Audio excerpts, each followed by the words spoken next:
What's going on? This is TJ Murphy, and welcome to another episode of Adventurous Entrepreneurs. My guest today is Bill Flynn, a seasoned business growth coach and author of the best-selling book, Further, Faster. With over 3 decades of experience, Bill has pitched to industry giants like Steve Jobs and has been endorsed by thought leaders such as Mulally and Marshall Goldsmith. He's not only been a part of over 20 startups, but has also held pivotal roles, including VP of Sales and Chief Marketing Officer across various industries. Bill has seen firsthand what it takes to succeed, having been involved in 2 IPOs and 7 acquisitions, and guided businesses through challenges like the 2008 financial crisis. A multi-certified coach, Bill utilizes methodologies from NeuroLeadership and Predictive Index to help leaders streamline the growth of their teams and businesses. Just a few of the golden takeaways Bill shares in this episode are writing and business strategies, the 80-20 principle in action, optimizing for profitable customers and business growth, and team autonomy and the future of marketing roles. So, without further ado, this is me and Bill Flynn.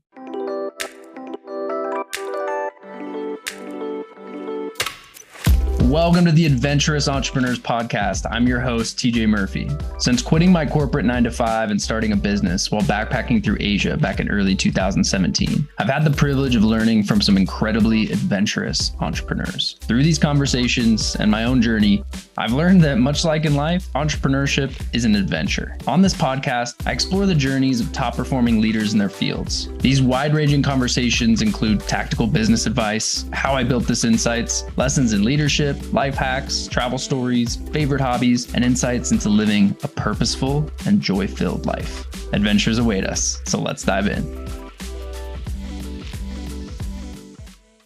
Hey, Bill, welcome to Adventurous Entrepreneurs. Hey, thanks for having me on, TJ. Glad to be here. I'm excited for the conversation. Been looking forward to this all week. So I'd love to start with a bit of background on your journey. Can you share like a pivotal moment early in your career that helped shape your path toward becoming the business growth coach that you are today? Yeah, well, certainly at the time I wouldn't have known that. But it was probably pretty early on. I was in my probably early 20s. I have an uncle who's, quote unquote uncle, as we like to say here. He's an uncle by love. I love that. Not so much by blood. And he was an investment banker, and then he was a VC here in the Boston area. And I sort of go to him and say, I don't know what I want to do. And he sat me down and sort of laid out, hey, let's walk through your timeline over the next 10, 15, 20 years. So that sort of helped me out. And he got me a bunch of interviews. And so he started me on my path of working with smaller startup kind of companies. Which I really love doing. I found out that, there's lots of phrases for this, the zone of genius, my superpower, whatever you want to call the thing. The thing that I love doing is I love puzzles in all sorts of forms. And a startup is just really a big puzzle. I like to equate it to, it's the, at least in American terms, it is the Saturday New York Times crossword puzzle. It's the hardest one of the week. Yep. And if you get a few things right, it can help you out. If you get a few things wrong, it can send you off in a completely different direction. So I think that's that a good metaphor for a startup. So that's sort of where I started. There are a couple of other moments on the way, but that's my origin story, if you will. Yeah, and you've had a very diverse journey. Like you've had a lot of different experiences across many different roles, lots of different industries. Looking back now, like what's one piece of advice that you would give to your younger self back when you were having those early conversations and just starting out? Yeah, I do this all the time. So there's 2 pieces of advice. It's funny. I'm a coach, and I ask questions like this all the time to folks. Especially we do the alignment section of our thing where everybody gets to talk about their personal lives and such. So there's 2 things. One is to avoid certitude. To be much more open-minded and humble. There's more than one way to do something. And if you sort of focus on being right all the time, or, being so sure of yourself, you close your mind to other ways of thinking, which may be better ways of thinking or be additive to what you're doing. And The second thing is, I in the last, probably, in the last 15 or 20 years, I've been studying business. I've been studying how it works, what works well, all that kind of stuff. I wrote a book about it. And I would tell myself to study the science of business, because it would make things a lot easier. I sort of struggled through and I made a lot of mistakes. And I look back and I say, if I had just known the things that I know now, 25 years ago, I think I would have been a lot better at what I did. I think that's true for most of us in pretty much all areas of life. Yeah, but it wasn't experience. It was like, there's actually, there's Drucker and Deming and Shine and McGregor and, all these people who have been writing about the management of business or the science of business for a long time, 100 years, give or take, right? Management science is 100 years old. Yeah, long time. And those things that they wrote about are still true today. And most people don't follow it still, which is too bad, right? And that's what I try to teach my clients is, hey, there are really just a few ways to survive and thrive in business. So, let's focus on those things. So that's what I teach them, right? I teach them the few things that most businesses do really well and help them to endure, right? Not businesses that have one leader and continue on, but generations and some centuries. There are some businesses that there's a mochi business in Japan that's 1,000 years old. Wow. They sell mochi, which is frozen rice, basically. So yeah, anyway, it's so true about the principles, though. Like, the Druckers of the world. I think so many people get hyper focused on what's the latest, what's the new shiny thing or guru to follow. But man, some of the good content that's lasted the test of time is been there and is accessible to everyone. And to really master that information and build a strong foundation around it is really the key to unlocking long-term success and sustainability from what I'm hearing from you. And your book, I imagine you bring some of that into the equation. Can you talk a little bit about the book? What made you want to write it? What's it all about? Give us a little bit of a pitch. That's funny. I didn't want to write it. I don't like writing, and I don't really think I'm very good at it. I do my best, but I'm a rewriter, and I generally write. So I write to learn mostly, and I do have a blog, that I put out twice a month, and I typically go 3, 4, 5, 6 rounds with it, and I just keep trying to say, how can I say this better? How can I say this in fewer words? Yeah. Try to put myself in the reader's shoes. And often when you do that, one of the tricks that I learned is writing is, write something and then just put it away and don't look at it for a week. Yeah. And when you come back to it, it's new, so you're looking at it in a different way and you're less emotionally attached to it. So I call myself an accidental author. I wrote it because my clients and my peers, other coaches that I worked with, sort of said, it's the same. I would say it's the same stuff. It's Deming, Drucker, Shine, McGregor. It's, it's the same story, but my take on it from their perspective was different. So I was like, all right, and I had to wait until I made enough money that I would pay someone else to help me write the book. Yeah. And that's what I did. I hired a company called Scribe Media, and with the recommendations of friends, and I spoke my book. Yep. And a woman that I worked with, who was a much better writer than I am, wrote my book. I mean, she probably wrote 70% or so of her own words, 30% of mine. And the book is basically, I take the Pareto principle or the 80-20 rule or the law of the vital few, whatever you want to call it. And I say, hey, what I've learned over really 30 years of studying business and really intensely in the last 7 or 8 is that if you do these few things, you're most of the way there. Mm-hmm. There's lots of other stuff that you can do and you should do, but like in most things, 20% of the effort gets 80% of the results. So that's what my book is called, and the subtitle is called the Vital Few Steps to Take the Guesswork Out of Growth, because the other name for the 80-20 rule is the law of the vital few. And that's sort of what I did. So that's sort of the book, and how I wrote the book. So it's basically, it focuses on 3 things: team, a business. You have to have a business operating system. You have to run your business like one big system.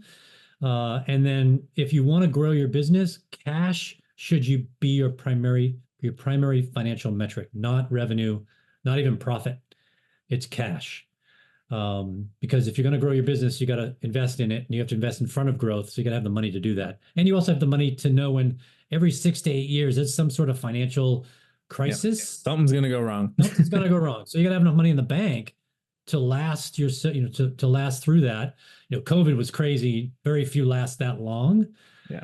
But I usually say, 6 to 12 months of cash in the bank. Like if you didn't have any business at all, you should have about that much money just ready for you. So when it happens, you're available. And actually, if you're doing that, what we've seen is you're ahead of everyone else, and you can gobble up some other folks who weren't that smart, that forward looking at a great price. And actually capitalize on a downturn like that. So you've got those 3 pillars. You mentioned some of the key steps. Could you elaborate just a little bit? Yeah. I'm sure there's a lot to dig into there, but maybe pick 1 or 2 and give us some of the steps. Yeah. So I think the most important thing is the team part.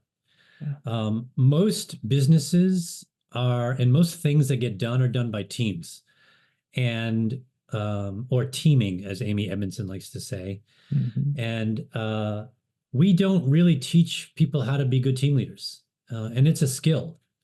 How do you pick the right people with enough diversity, but likeness around values and ethic?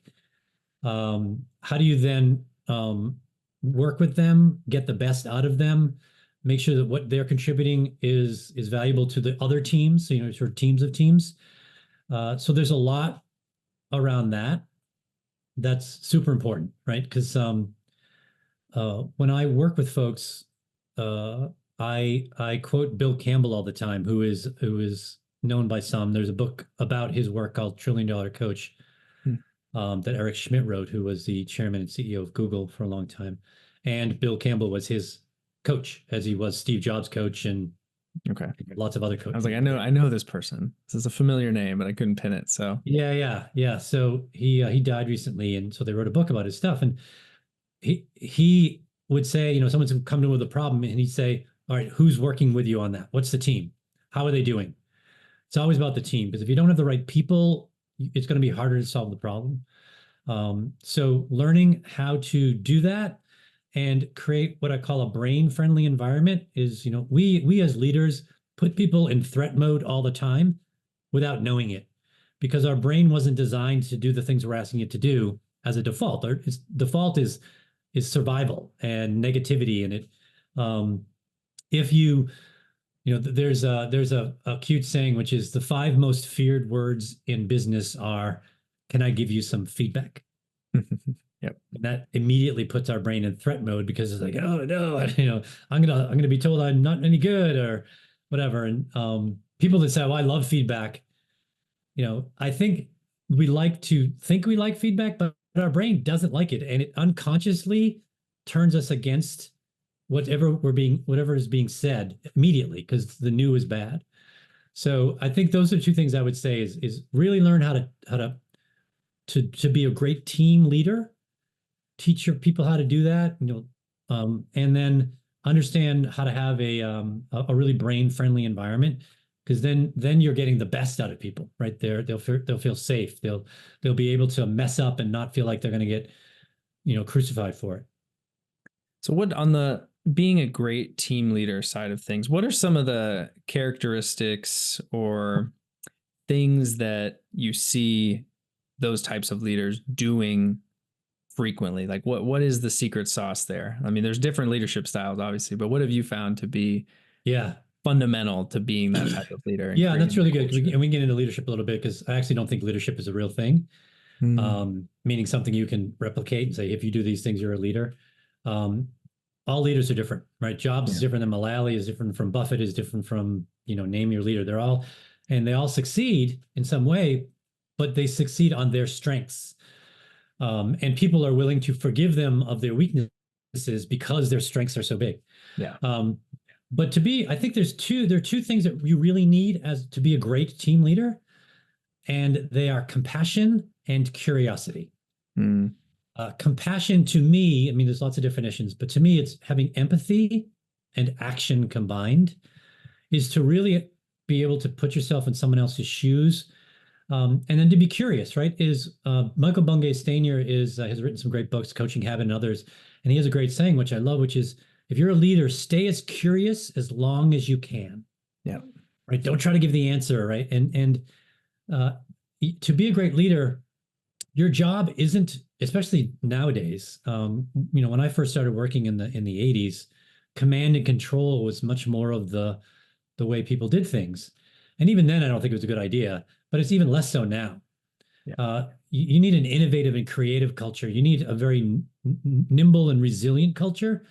So that means that you don't have all the answers, right? Your job is to assemble the right set of people and then just say, hey, we're trying to get here.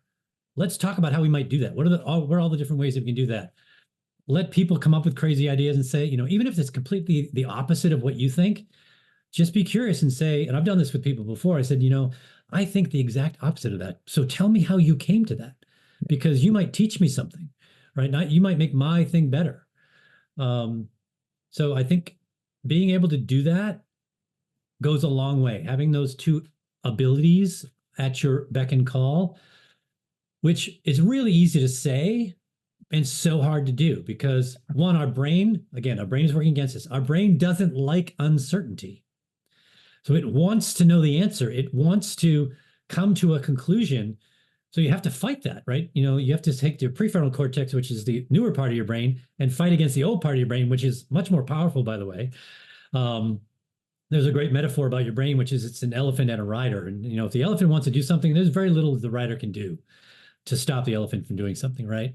And, a good metaphor is, hey, if you got a cake on the table, and you're trying not to eat bad calories, the best thing to do is get rid of the cake. Don't try to don't try to have willpower. You're not going to do it. No. Your brain, the elephant wants the cake, right? And the rider's just and then he's going to make up reasons. The rider's going to make up reasons of why, it's just one piece and I'll be okay. And then I'll throw it out later and whatever. So, being able to do that, being compassionate and curious, I think are two things that you should develop as a leader. And that will give you the best chance of doing the right kinds of things. There's lots of methods and stuff that I can talk about.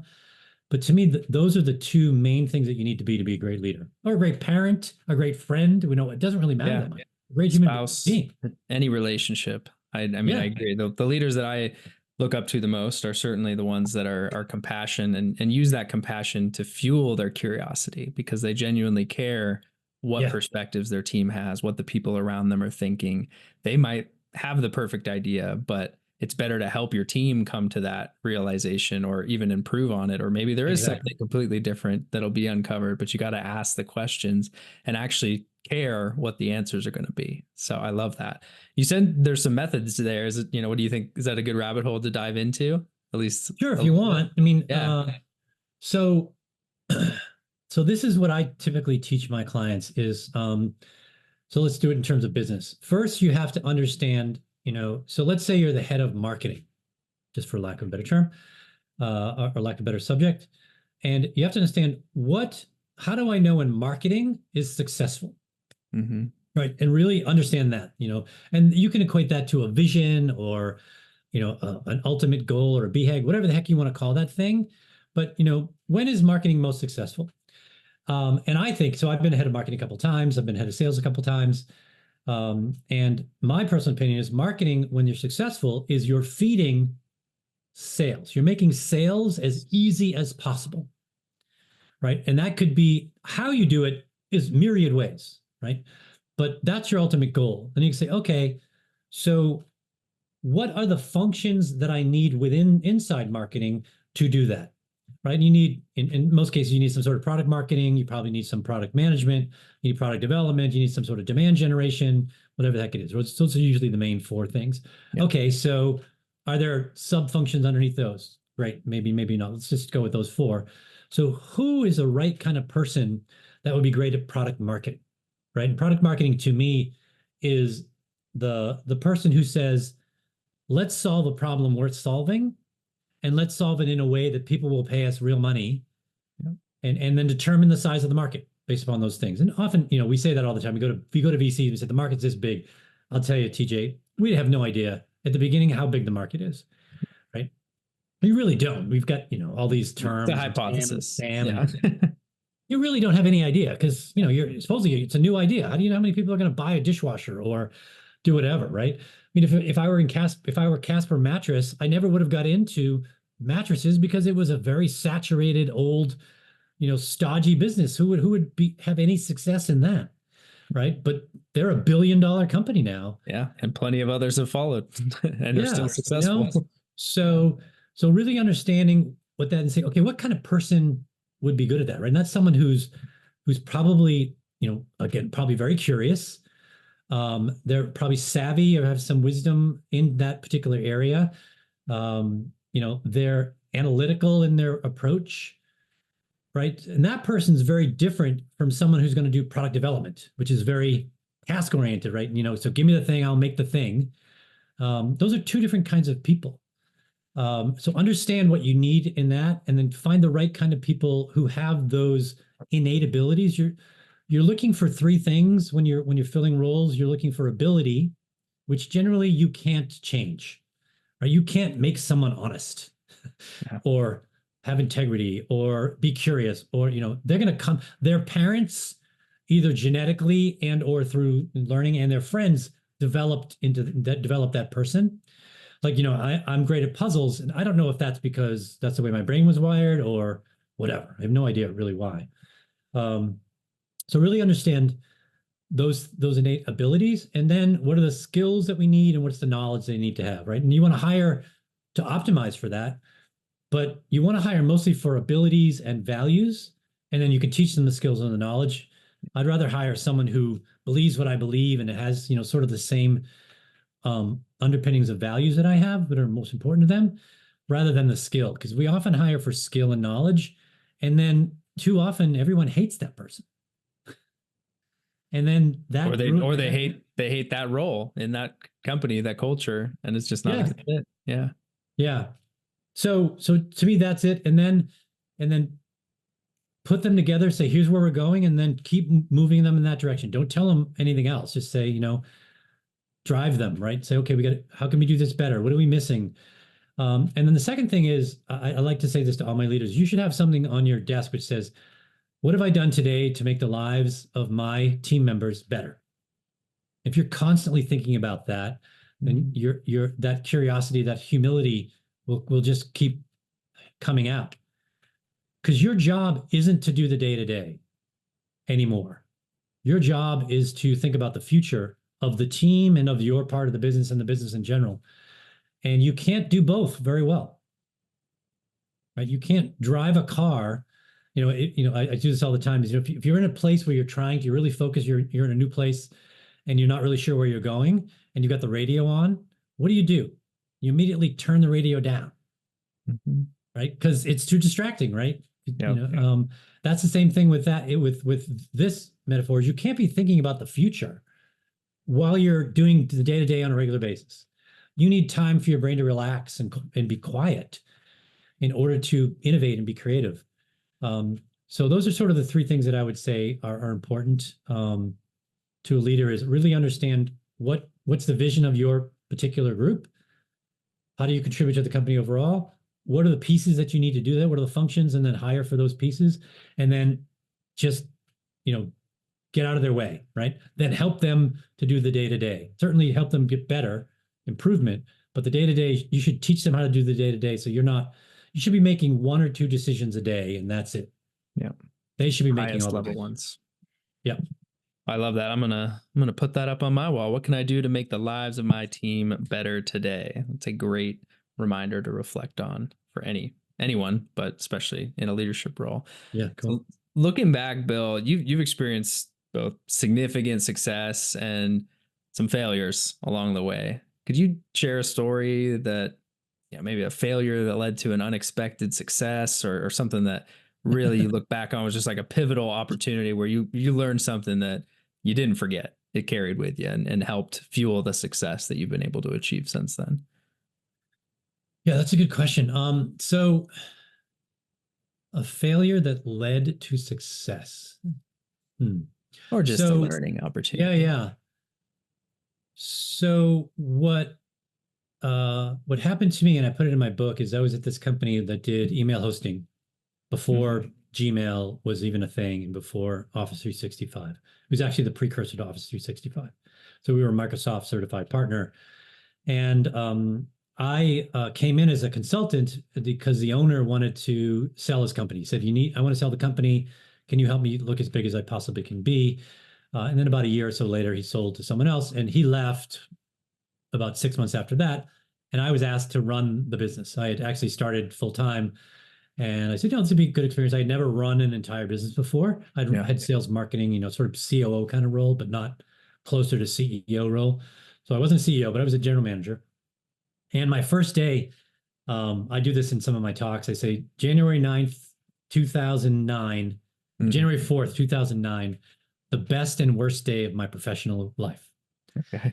Is that I took over as GM officially, and the email hosting company that I was, in charge of helping to be successful, didn't deliver email to anyone basically for 2.5 days. Because the entire technical infrastructure collapsed on itself due to a volume that wasn't designed very well. And so the company that took us over was going to redo the infrastructure, but hadn't started yet, or hadn't really gotten very far. So they had to accelerate that. And I had 60 people working for me. They were getting yelled at by, by people who were justifiably angry. You don't get emails like air, right? You expect email to come immediately. Yep. Right. So what happened was I said, okay, what am I going to do? I've got this great partner in the big company, which was, much bigger than we were, had the resources. And that wasn't my thing anyway, to make sure that happened. But I lost 1,000 customers in a week, and I've had thousands of other customers. I had all these people. And so I said, what am I going to do? And so I took my learning of the previous 15 or 20 years, and I said, okay, what we need to do is we need to draw a map, a roadmap from where we are today to where we want to be, like as you come out of this. And I had 5 or 6 people on my team. And that's what I said. I said, look, I don't know anything about network infrastructures. I can't help you. I don't have any answers there. I've never run tech support before. I've never certainly run finance before, and I don't have a head for finance. I said, but I want to say, here's what I'd like it to look like. And I want to work with you guys to figure out, what that really looks like. So we'll debate and decide. And then I need each of you to draw a map from where we are today for yourself and what you need to get to where we say we want to be in each of those areas. And that was really unbeknownst to me, the start of my coaching career, because I became a coach. And I just said, okay, we got our maps. And we worked together every week, and we'd meet every week, and we'd say, okay, what's going on? Who needs help? Where are you stuck? What things do other people need to know of what's going on in your world, et cetera. And, it really worked well. Little did I know, I created basically a system that was already invented. There were lots of business operating systems out there. I just didn't know of them. And those of you who are familiar with EOS, I basically did a version of EOS, right? It was a very execution-oriented system. There was a bit of a vision, which they have, but it wasn't a big vision like, a computer on every desk in every office, in 10 or 20 years. And it worked great. We doubled the size of the business in about 2 years. I didn't lose any employees. We actually increased, the numbers were great. But the best part was when I left and I went to do my sixth startup. Actually, it was 7th startup. Two of the people that I worked with on my team, who had not certainly been in that situation before and had not really had a lot of experience running teams, said, I just want you to know that thing you made me do, that roadmap, I hated it. It was really, really hard. Yep. But I'm so glad you made me do it, because now I know what to do, right? I know how to do these kinds of things, which I didn't know before, right? It was sort of, give, fish for a guy or teach him how to fish kind of thing. And I sort of tucked that away and said, I want to do that again. Yeah. And then after 4 failed startups, and about 5 or 6 years later, now I'm a coach. So I get to do it with other people. Yeah. Well, for me, when I think about a map, and we all have heard of operating systems and EOS, maybe not all of us, but many have. But when you think about like what makes sense from a human perspective, we're very used to following maps, right? We have clear directions. We have a path forward. So breaking it down, I'd be very curious to hear, at least at a high level, like how do you facilitate the process of creating that roadmap to, in that scenario, like, all right, our overall business objective, let's create the roadmap, but I want each individual contributor, director, whatever level it was, to come up with their own individual maps. Like, how do you facilitate that with your clients? So what I do is when I first work with a CEO or a business owner, head of company, whatever you want to call it, actually I give them a book. There's a book behind me called Vivid Vision. Okay. Vivid which by Vision. Cameron Herold, which I love. And it basically is a recipe book for how to write a short-term vision. Yeah.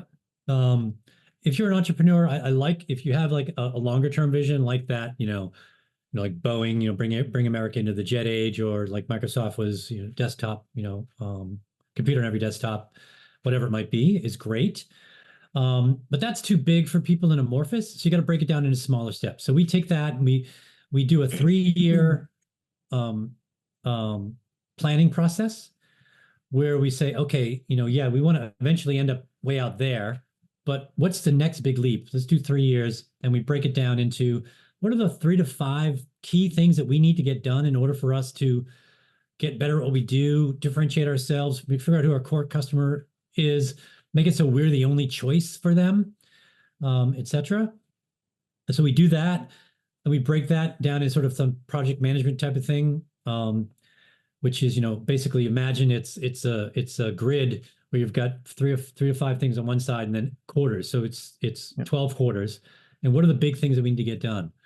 And those drive the 1-year planning process and then the quarterly planning process. And then what we do is every year we roll it forward and we look at what we did and we say, okay, what did we learn?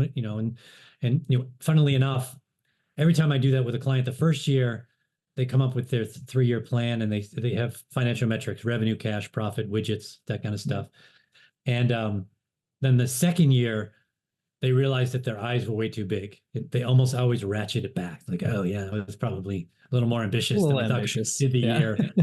And they're only like 10% of the way of the thing that they want to do. Like, oh, and so we ratchet it back, and that's fine. It's a good learning process, right? Yeah, absolutely. Is that you don't we tend to overestimate our ability to do something in the future, and underestimate our ability to do something in the present.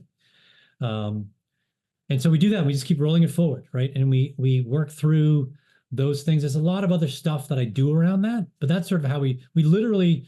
It looks like a pool. It looks like, we call it swim lanes. It looks like a pool, and you break it down into sections of the pool, and you work your way through, and you work towards your ultimate goal of whatever those 3 to 5 key things that you need to do to really build that moat around your business. So for your core customer, you're the only choice, right? So this is, I'm sure he didn't do it like this, but this is what Steve Jobs did when he came back to Apple the second time. Is, first he jettisoned a bunch of product lines. He supposedly had 23 different product lines. He narrowed it down to 4 so he could stay profitable. And then they basically said, what do we need to do to get to the next level? And they talked about how everything we want to do has to be simply amazing and amazingly simple. That's sort of the high level sort of vision, right? It doesn't matter what we do. And then they said, okay, what are the things that we need to be the greatest at in order to make that happen? And they started, the next thing they did was the iPod and iTunes. Yeah. Right. And then but they applied that to then the iPhone and then the iPad and the watch, and they do everything exactly the same. They just apply it to a particular hardware, technology. Yeah. Now we got the Vision Pro. We'll see where that goes. Exactly. So looking towards the future, Bill, what trends, challenges do you foresee in business growth, and how should people, leaders especially, prepare for that?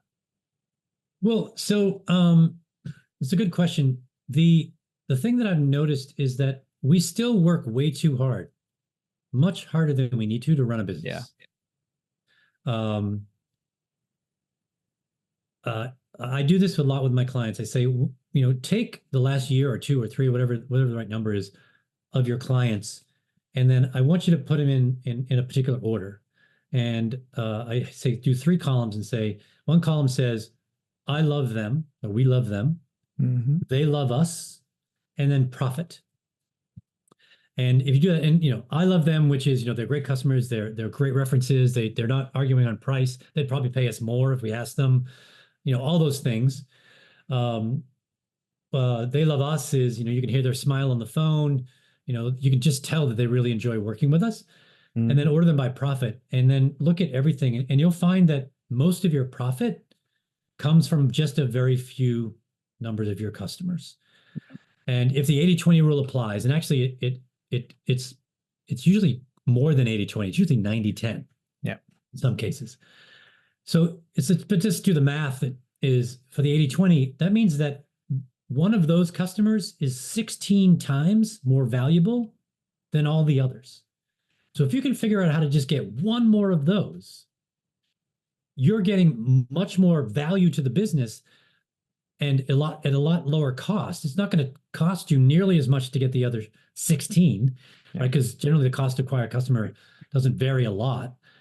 But we don't do that, right? We're driven by the deal, right? Let's get the deal, and let's, it's a lot of us are sales driven or product led organizations, and we don't do that. So I think, again, back to understand that there's a huge gap between what science knows and business does. Is really stop trying to go so fast. Make sure you understand what there are only two main constituencies that you need to care about.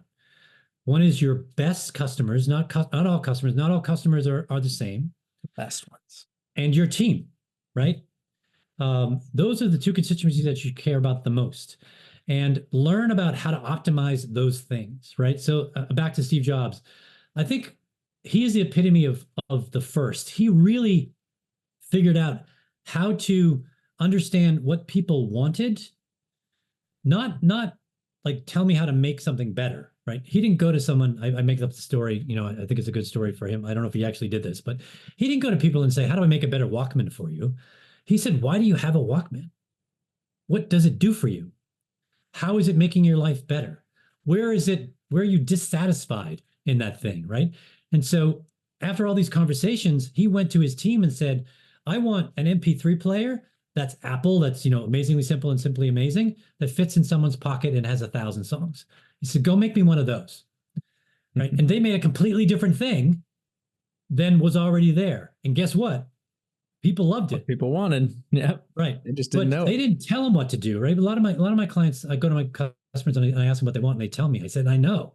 And I said, and you make it. And most of the stuff that they ask from you, they don't pay for. Because you want them what they value. You want to understand what progress they're trying to make, what struggles they're having, not what they think. It's not their job to tell you how to make something. That's your job. But your job is to get them to complain and tell you their struggles so you can figure out what what you could possibly make that would satisfy that. To me, and that's a blast, right? That's a puzzle again, right? I think that's so much fun if you can do that. Yeah. That's the most profitable puzzle to unlock. So to be honest with you, I wish I could tell you, hey, it's AI or some other thing. It's really trying to build a business that is doing much, much more with much, much less, right? You don't need to don't be a revenue-driven business, right? Help people's lives become better and they will come to you. If you pick a big enough market, you'll have endless supplies of them. If you have a smaller market, then you'll have a really good, strong, smaller business. You'll be a small giant is one term is, but it's a lot more fun. Yeah. And I mean, coming back to where we started in the beginning, I feel like it really boils down to being that curious leader, somebody who is going to dig in and get to understand what is the pain that our best customers are experiencing. Where is that gap that we can fill with a better service, a new product, whatever the case may be. And like you said, it doesn't always need to be the biggest thing in the world. If you can do more with less and really grow in a stable, more profitable way and build something the easy way, why not do it? That's a better route to take. So I agree. Yeah. As we move to close things out here, Bill, I have a choose your own adventure question for you. So you can pick which one you'd like to answer or both if you so desire. But the first is, what's a favorite place that you love to visit? Maybe somewhere that you go back all the time and it never gets old. Or second, what's just a recent adventure trip that you've gone on in the past couple of years? And in either case, What is it like? What was it like? What made it so memorable? What was a favorite meal or drink you had? Somebody you met? Give us a story. Yeah. So I used to do a lot more adventures, not to, I looked at some of the stuff you do, not to the extent that you do, sort of the extreme adventure kind of thing. Yeah, yeah. But my two favorite places to go to, and I've only been to them twice, because one, they're expensive and they're far away, is I've been to Kenya and Tanzania. Actually, I went on my honeymoon, Oh, and nice. that was such a blast. I just enjoyed it so much. Not only just the safari adventure kind of stuff, which was really cool, but learning, hanging out with people I wouldn't normally hang out with that have such a different lifestyle than I do at the time. I'm a privileged white guy, old white guy, living in Boston, Massachusetts, and I'm hanging out with these wonderful human beings who, are super happy. They probably make 100th of what I make, in terms of their income of a year, but just joyous people. And so that was a blast. And then the other is I love Australia. I think Australia is just a fun place to be. I probably like it because I'm an Irish guy, and most of my my history there, it's a lot of the Irish prisoners were sent over there. And so it's funny to go to a country that's, very near the equator, and it's full of, white freckled people. Yep. Why there's no way that they should be here, but just a wonderful place. Their lifestyle, it seems like sort of your lifestyle. We went there for a week when my daughter was 15, and we had a barbecue one night. We went biking. We had three guys came over and we played guitar and sang. And there's always, they just enjoy life. We went sailing. It was just a wonderful experience. And it wasn't, I said to the people, I said, wow, this is really cool how we're doing all these things and we're here. And like, what do you mean? I said, it's nice, people to sort of plan these things for us. And like, no, we do this all the time. It's the norm. Yeah. Yeah.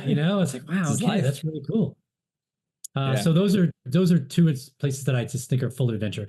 And not only I went to Sydney, but I went to the Outback, and I saw spiders the size of my fist, and crazy things. It was just a blast to have that experience. Really, really enjoyable. Thanks for sharing that. Yeah, Australia is high on my list. Been a bucket list destination for a long time, but haven't made it out that way. No, some amazing Aussie friends that are always trying to get me out there. And yeah, the critters can be the deterrent for some people. There's more things that'll kill you in Australia than anywhere else in the world, at least from what I've heard. But no reason to be scared. We were good. We were in the Outback for 3 or 4 days. We didn't suffer any bites of snakes or spiders. The travel there was treacherous. We were like going down these roads, and we were driving down this road like 50, 60 miles an hour. And I'm like, why are we going so fast? And he said, well, because it's a washboard road. And he said, you have to go fast enough to go over the top of it. Over it. Yeah. Right. And it's like, yeah, but and we're like sliding back and forth, and we drive by, and there's this bunch of people inside, and this thing is flipped over. Oh man! As we drive by it, I'm like, oh, okay, that could be us. I hope it's not us. It happens every now and then, no big deal. Yeah. Same thing in Africa. We were told most tourists die of car accidents in Africa than anything else. Yeah, I believe it. So anyway, but yeah, very, very. I highly recommend you do it. It was such a wonderful experience. Yep, definitely will someday soon, hopefully. Bill, where can people find and support you online? Connect with you for coaching, website, socials, all that kind of stuff. Where's the best way? Yeah. So everything is on my website. So it's catalystgrowthadvisors.com. My book is on there. You can download it for free if you want as a PDF. You can also get it from Amazon or Audible. And I make like $4 every time you do that, which is cool. Big money. Big money. Yeah. I do a blog, as I mentioned earlier, I do a blog a couple times a week. There are 160, 170 of those over the last few years. And they're really short. They're typically very action oriented.